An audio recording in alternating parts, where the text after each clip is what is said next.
Meus queridos irmãos e irmãs, aqui é Rakan falando. Eu o saúdo com paz e amor. Você tem todo o meu amor e respeito. Eu admiro muito que muitos de vocês sejam capazes de manter um bom coração, apesar de toda a escuridão e dureza em seu mundo. Hoje eu gostaria de compartilhar uma perspectiva sobre o que está acontecendo na Terra. Esta não será a verdade absoluta e única.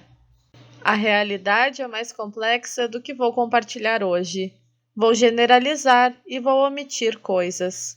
Portanto, não sugiro que você descarte sua visão de mundo atual e adote esta visão de mundo. Só quero dizer que diferentes perspectivas são úteis em diferentes momentos, e essa perspectiva será útil em determinados momentos. Esta perspectiva é: praticamente todos, incluindo a maioria dos trabalhadores da luz e a maioria das pessoas que recebem estas mensagens, estão apavorados. Mesmo a maioria das pessoas que não se considera com medo, na verdade está apavorada. Quase sempre é o medo que faz com que os seres não sintam amor incondicional pelos outros. O amor incondicional é o estado padrão dos humanos.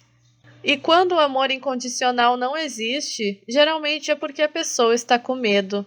Quase sempre, quando há julgamento, raiva ou desejo de mudar os outros ou mudar as opiniões dos outros, há medo por trás disso. Afinal, por que você precisaria que outras pessoas mudassem se você não tivesse medo pessoalmente? Muitos de vocês tentaram mostrar aos outros o que vocês acham que é a verdade. E em muitos casos, você estava realmente certo, mas a outra pessoa nem mesmo considerou suas palavras. Frequentemente, eles apenas evitam a discussão e talvez até o insultassem. Para nós, isso também é um sinal de medo. A mente da pessoa simplesmente não consegue lidar com o medo que surgiria ao considerar que a sua visão de mundo está errada. E assim, eles fecham a fonte do medo, ou seja, a pessoa que disse algo verdadeiro, mas não convencional. Talvez eles até insultem ou queiram censurar essa pessoa. Na verdade, há alguma lógica nisso.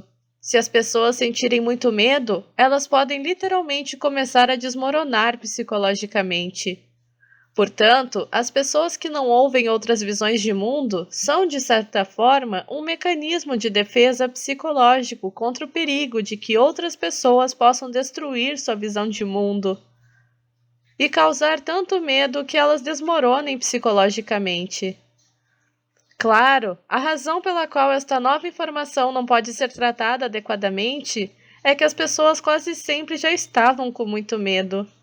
Esta nova informação é a gota que quebra as costas do camelo. Portanto, o problema fundamental em seu mundo não é que as pessoas se recusem a ver a verdade, ou que sejam estúpidas, ou que sejam preguiçosas, ou que sejam egoístas, ou intencionalmente cegas.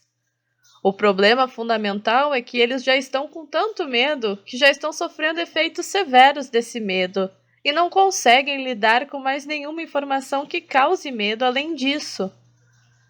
Já mencionei um exemplo dos graves efeitos que as pessoas já sofrem com o medo, nomeadamente a falta de amor e a tendência para julgar e querer mudar os outros. Outro exemplo dos efeitos do medo é que tantas pessoas são viciadas em seu mundo. Não estamos falando apenas de drogas, mas também de coisas que as pessoas sabem que são ruins para elas. Como muito tempo atrás de uma tela, álcool, certos alimentos e etc. Esses vícios entorpecem temporariamente o medo, mas é claro que não resolvem realmente o problema. Em terceiro lugar, para lidar com o medo, muitas pessoas se comportam de forma egoísta para se proteger e obter o máximo de recursos, ou simplesmente escolhem sua bolha de consciência para ficar tão pequena que só existem coisas felizes em seu mundo. Por exemplo, eles, sua família e amigos estão bem, e portanto essas pessoas estão felizes porque escolheram sua bolha de consciência para não ser maior do que isso. Normalmente, essas pessoas não gastam muito tempo ou energia ajudando as pessoas fora de sua bolha de consciência. E se as pessoas em sua bolha de consciência estão indo bem, geralmente essas pessoas parecem muito felizes. De certa forma, encolher sua bolha de consciência é realmente mais funcional do que tornar-se egoísta ou deprimido, que é o que acontece com a maioria das pessoas que olham genuinamente para o que está acontecendo no mundo e tentam ajudar da melhor maneira possível. No entanto, encolher sua bolha de consciência ainda não é a solução perfeita, porque se todos são egoístas ou encolhem sua bolha de consciência, então não há ninguém que esteja realmente tentando abnegadamente levar a humanidade adiante em um nível mais amplo. Se todos são egoístas ou encolhem sua bolha de consciência, então as coisas não vão bem para os terráqueos. A maioria das pessoas quer que outras pessoas não sejam egoístas e não encolham sua bolha de consciência, mas a maioria das pessoas não quer ser aquelas que realmente fazem isso sozinhas. A maioria das pessoas que parecem bem-sucedidas ou felizes, incluindo a maioria dos professores espirituais que parecem assim, são secretamente egoístas ou encolhem sua bolha de consciência. Eles atraem as pessoas porque suas vidas parecem descomplicadas, fáceis e divertidas. E muitas vezes eles têm apenas uma receita simples para a felicidade ou sucesso, como manifestar truques ou comprar bitcoins, ou seguir seu plano 1, 2, 3. Ou dizem que estão apenas felizes e a vida é descomplicada. Bem, a vida dentro de sua bolha realmente é descomplicada. As pessoas que não se tornam egoístas e não encolheram sua bolha de consciência geralmente estão deprimidas ou parecem loucas para as pessoas comuns. É realmente um indivíduo muito raro que não encolheu sua bolha de consciência, que não ficou deprimido e que está trabalhando ativamente para ajudar a humanidade em uma escala significativa. E, infelizmente, muitas vezes essas pessoas não são as pessoas mais ricas ou famosas do mundo. Muitas pessoas que apresentam como ajudando a humanidade em grande escala, na verdade estão prejudicando a humanidade. As pessoas que realmente fazem isso geralmente não são muito apreciadas.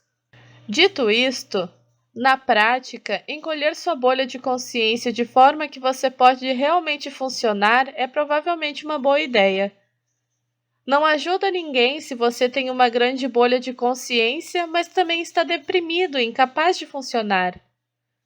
Você sempre pode expandir sua bolha de consciência mais tarde, depois de ter feito o trabalho espiritual suficiente para ser capaz de lidar com a visão de mais coisas sem entrar em colapso mental. Também gostaria de observar que os controladores das trevas, que tentam controlar a humanidade nos bastidores, transformaram o medo em uma arma. A estratégia básica deles é usar a mídia para dizer a você ter medo de algum perigo, também para dizer que a solução para o medo é fazer o que eles querem que você faça.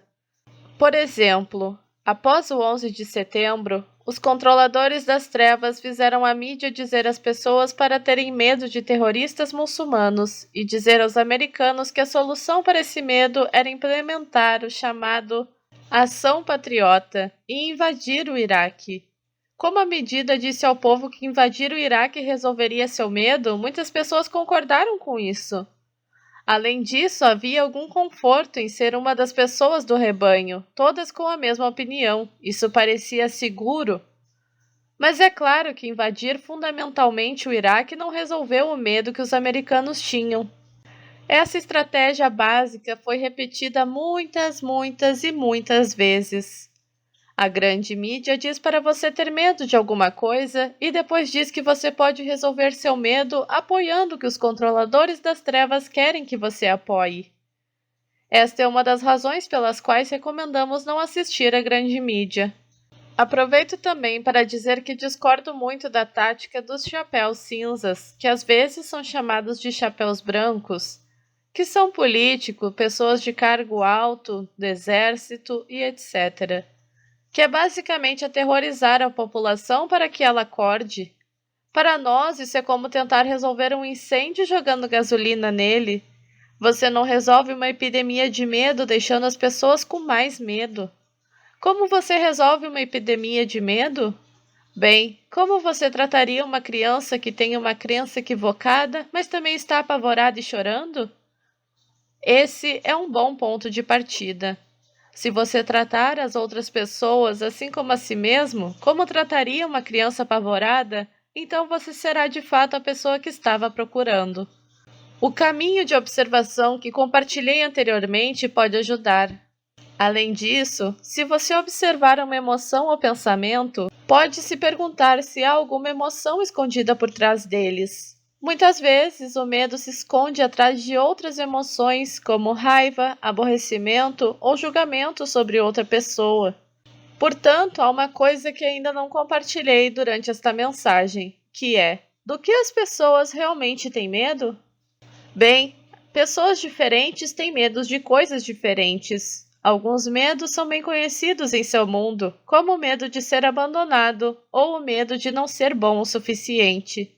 No entanto, há um medo muito profundo que muitas pessoas têm, mas esse medo não é comumente conhecido na Terra. É o medo de que você nunca mais se reúna com a fonte. A próxima vez que você experimentar uma chamada emoção negativa, você pode se perguntar: está por trás dessa emoção o medo de que eu nunca mais me reúna com a fonte? Para alguns de vocês, a resposta será não, esse não é o medo subjacente aqui. Mas alguns de vocês terão um grande avanço espiritual positivo ao se fazerem essa pergunta. Pois, de fato, a fonte os ama incondicionalmente e infinitamente. E a menos que você cometa atrocidades inacreditavelmente grandes e horríveis, ou a menos que venda sua alma a demônios, um dia você se tornará um com a fonte novamente. Isso eu posso garantir. Com grandes e horríveis atrocidades, quero dizer coisas piores do que até mesmo assassinar várias pessoas. Porque a maioria de nós teve vidas em que fizemos isso e ainda estamos aqui, neste caminho de volta à fonte. Espero que isso lhe tenha dado outra perspectiva. Como afirmei antes, o que apresentei hoje não é a única perspectiva verdadeira, mas é uma perspectiva potencialmente útil. Espero que você seja capaz de alternar entre as perspectivas, como colocar diferentes tipos de óculos para diferentes situações. Eu te amo muito. Tempos inacreditavelmente bons estão chegando a médio prazo. Seu irmão estelar, Rakan, para a Era da Luz.